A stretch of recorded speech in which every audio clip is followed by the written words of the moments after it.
Hali gani mpenzi mtazamaji na mfuatiliaji wa Busanda TV Online.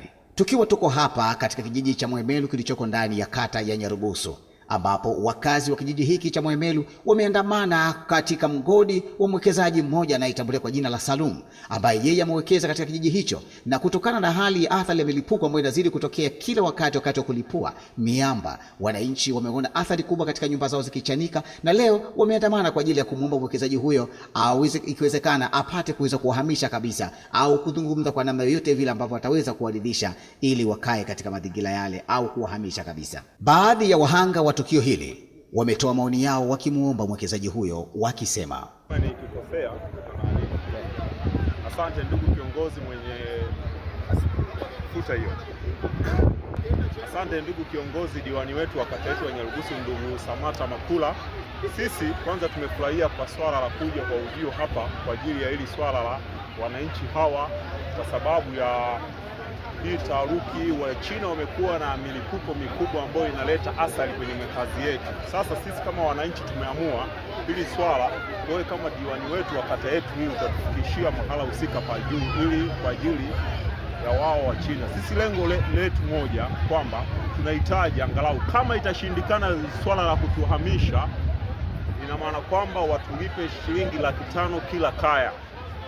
Wazo letu sisi wananchi ndio hilo. Nikushukuru sana Bwana Ibrahim Vita kwa maelekezo mazuri kama hivyo ambavyo unavyosema ya kwamba Wachina mnataka kwamba waweze kuwalipa kiasi cha shilingi 500,000 kwa kila mji ambao upo karibu jirani na hii eneo la mgodi ambapo wao wanatumia kwa ajili ya uchimbaji wa madini pamoja na uripuaji pia unaokuwa unatokea. Nataka nifahamu kwamba je, wananchi mmeridhiana na hilo swala la kulipa 500,000 au kuhamishwa mazingira haya kama vile ambavyo ulivyokuwa umedokeza kusema? Asante kiongozi. Nadhani kwa swala la mara ya kwanza ilikuwa kwamba wengi tulikuwa tumelizia swala la kuhamishwa, lakini wengi wao tukawa tena kwa ajili ya mwekezaji wetu akatuomba kwamba ili angalau tuweke kwenye upande wa kuongezewa malipo, kwa sababu kwa uwezo wake jinsi inavyoonekana kuhamisha kwa hizo kaya itakuwa ni kazi kubwa sana. Sisi tuomba kwa kuwa sasa swala la kuhamishwa limeshindikana, sisi tunaomba sasa angalau watulipe shilingi 500,000 kila mwezi, na hiyo 500,000 ikitokea hata nyumba yote imetoa athari ya uchanike, waje walipee wao wenyewe wa China pia na hiyo 500,000 kutulipa. Naye diwani wa kata ya Nyarugusu Mheshimiwa Samata Shabani Makula ametoa siku 2 tu kwa mwekezaji huyo apate kuwarejea wananchi na kufanya makubaliano marumu atakayokubaliana nao, aidha kuwalipa au kuhamisha kabisa mazingira yale, rasivyo hatua zingine za kisheria zitachukuliwa. Ndio anayo majibu ya kutujibu sisi, kama anatuhamisha, kama tunaendelea kuwepo. Tuangalie tu jinsi gani ya kufanya ili kila mmoja asiathirike kwenye ubongo wake, ndio. Lakini kama mwingine anafanya kazi, mwingine anaathirika, tafasiri yake zile kazi zinakuwa hata baraka hazina. Kwa hiyo tumekuja hapa kwa kazi moja tu, kwamba tuangalie jinsi gani ya kazi hizi ziendeshwe, si ndio? Sasa sisi tuanzie huku kwanza, tusikilize au tumsikilize ambaye ni mhusika. Tuanzie huku kwanza kwamba shida ni nini, hama mwitela kapipi to hivi. Tunaweza kukuta watu wamekuja labda kuikia pipi. Sasa tuanze na huku. Lakini ndio jitambulishe jina. Mimi naitwa Samata Shabani Makula, ndiye diwani wa kata hii. Kwa hiyo nimekuja kusikiliza matatizo au kero ya watu wa kijiji cha Mwemelu kuhusu milipuko. Lakini pia baada ya kusikiliza tuangalie jinsi gani tunaitatua au tuna balance kwa jinsi gani. Ndio jamani. Sasa tunafikiri tuanze na huku. Kikao kiko wazi mpaka hapo. Sasa tuanze na huku. Tunaanza sasa kusikiliza shida ni nini? Shida kubwa ni nini? Mikono tu. Kwanza nashukuru kwa kuja kutuona sisi wahanga wa hili eneo. Sisi lengo letu kuu na madhumuni yetu tunahitaji uongozi pia na Wachina. Lengo ni kwamba Wachina hawa wawekezaji sisi hatuwezi kuwazuia kwamba waondoke eneo hili, kwa sababu hapo kwa mujibu wa serikali na pia wanaingiza mapato ya serikali. Sasa kwa kuwa wanaingiza mapato ya serikali na sisi pia tunafaidika kwa kidogo. Sasa kwa sasa hivi kipindi cha nyuma hapa ilianza milipuko ya nguvu sana. Tukazungumza nao tuambie, jameni, kwa sasa hii milipuko imezidi sana, tunaomba hii milipuko angalau ipungue. Wakatuambia itapungua, lakini imekuwa ni too much. Hiyo milipuko imezidi. Yaani kiukweli milipuko hii ikiwa ikilipuliwa sasa hivi, watu ni kuwa yaani mtu anakimbia ovyo tu, yaani ni kuwa ni watu, kila mtu aeleweki. Kuna watu humu wana pressure, unaweza kushangaa mtu amedondoka tu ghafla akawa amekufa. Na kuna majuzi kati mlipuko ulilipuka, kuna mama fulani alikuwa anapita hii barabara hii akawa amedondoka. Baada ya kudondoka akawa amezimia kabisa. Nadhani viongozi walikuwa mzee Kahindi wakawa wamemchukua mama kumpeleka sehemu ya huduma. Wafika kwa China tukaeleza, jameni, hii milipuko hii imezidi sana.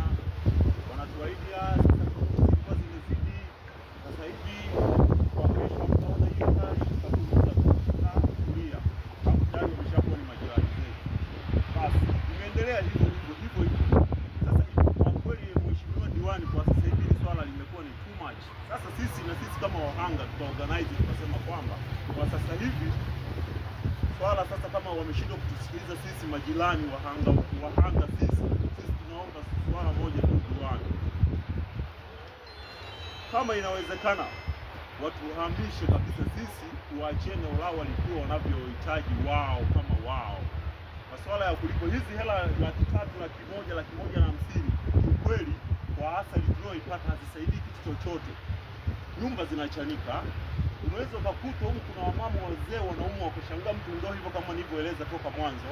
Lakini mimi wazo letu sisi wahanga, sio wazo langu, wazo letu sisi wahanga wa China watukasiminye nyumba zetu, watuhamishe wote wahanga, tuwaache huru. Wazo letu kuu ni hilo. Jamani, kero ziko kama kuhamishwa, kuna kulipwa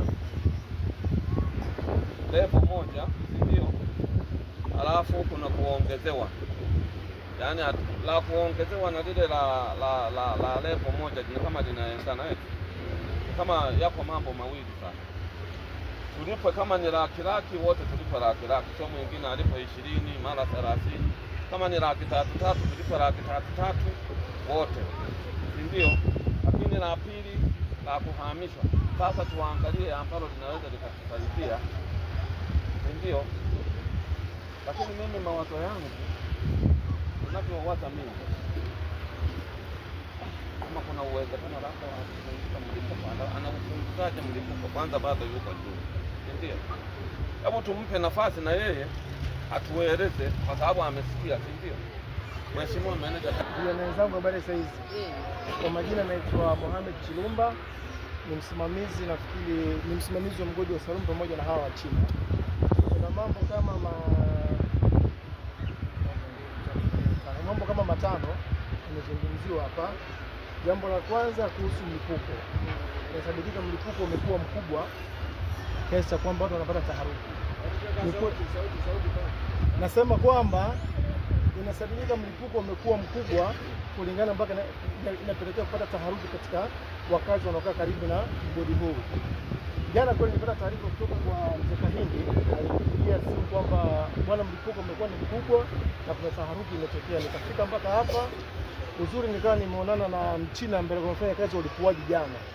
Akasema ni kweli jana aliongeza tundu 4 au kulingana na zile tundu za mara ya kwanza, ndio maana mlipuko kama umekuwa mkubwa. Nikamuuliza, je, ili kupunguza huu mlipuko nini kinatakiwa kifanyike? Akasema jambo la kwanza ni kupunguza tundu ambazo walichoronga jana, lakini jambo la pili, na maana wanapokuwa wamechoronga watajaza maji almost mita 5 kutoka katika ile namba wafanya nini wametega.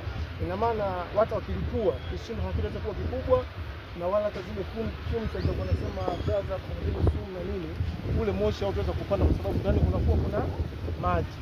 Huo mlipuko utapungua ile kishindo na sauti, lakini pia hata zile sumu au fumes za gaza hapa nazo zitakuwa zimepungua. Kwa jambo la kwanza ni kupunguza tundu, lakini pia kujaza maji kabla hayajakuwa. Hiyo itapelekea kupunguza ile kiasi cha kishindo pamoja na sauti, lakini pia na zile fumes ambazo zinatoka kule chini. Jambo la pili, kuhamishwa. Swala la kuhamishwa nilizungumza pia na kamanda, akasema kwamba yeye anafanya kazi na sababu vijana wanapojipendekeza, bwana haja tufuate mmoja mmoja ili tuzungumze naye aweze kufanya nini, kutuhamisha. Lakini kinachokuja ni kwamba inakuwa ni ngumu yeye Salumu kumfuata mtu mmoja mmoja kuzungumza naye. Kwa sababu gani? Yeye anafanya kazi na raia wa kigeni, na unapofanya kazi na raia wa kigeni kuna sheria zake lazima zifanye nini, zifuatwe. Kwa sababu huyu ni raia wa kigeni, haruhusiwi kununua ardhi pasipo serikali kufanya nini, kufahamu. Ili aweze kununua ardhi lazima serikali itambue nani amenunua ardhi, bwana ni Salumu pamoja na Mchina. Kwa hiyo kuna taratibu za serikali lazima zifuate. Na ndio maana Salumu kuna baadhi ya majina aliniomba, hata mtoto alishanipatia hayo majina. Kwa hiyo lazima yale majina yawepo, and then Salumu yeye azungumze na watu wa serikali, watafika kwa ajili ya kufanya tathmini. Japokuwa mheshimiwa diwani alisema kwamba tathmini inapofanyika serikali wao wanakuwa wanaangalia thamani husika ya eneo hili. Kwa hiyo inaweza kawa juu ama inaweza kawa chini, kwa sababu mimi naweza nikawa na eneo langu hili nikajiamulia kuuliza milioni 200, lakini akija mtathmini serikali anaangalia thamani ya eneo hili la Nyarugusu kwa ardhi hii ni kiasi gani, unaweza kwamba milioni 2 au milioni 3. Kwa hiyo pia hapo kunaweza kuwa kuna nini, kuna changamoto. Kwa katika kala tathmini, ina maana ni sisi tutakaa labda Salumu akija, tutakaa pamoja na mimi labda na Salumu na hao wote serikali watakaokuja, mwafaka utakaopatikanika, pande zote zikiridhiana, basi tutaangalia namna gani kuweza kutatua hii changamoto. Sawa bwana ndugu. Jambo lingine, taarifa wakati wa ulipuaji. Taarifa wakati wa ulipuaji, walinzi mara nyingi huwa wanapuliza kale kafilimbi, lakini labda kulingana na kelele ambazo zipo katika mazingira haya, mtu mwingine anaweza kawa hajasikia ile filimbi wakati inapulizwa. Lakini jana niliona na baadhi ya watu wakashauri kwamba ni bora kanunuliwe ile poromondo. Na kweli mimi asubuhi leo nilipoamka nikaenda sokoni nikanunua poromondo, nikawa nimeleta hapa ofisini. Na maana sasa hizi hata nikisema niitoe ipo. Na maana kuanzia kesho tutaanza kulipua. Lazima tutakuwa tuwe ile poromondo kufanya nini? Kutangaza hilo swala. Bwana tunataka kulipua. Na maana hawataweza kulipua mpaka taarifa itoke.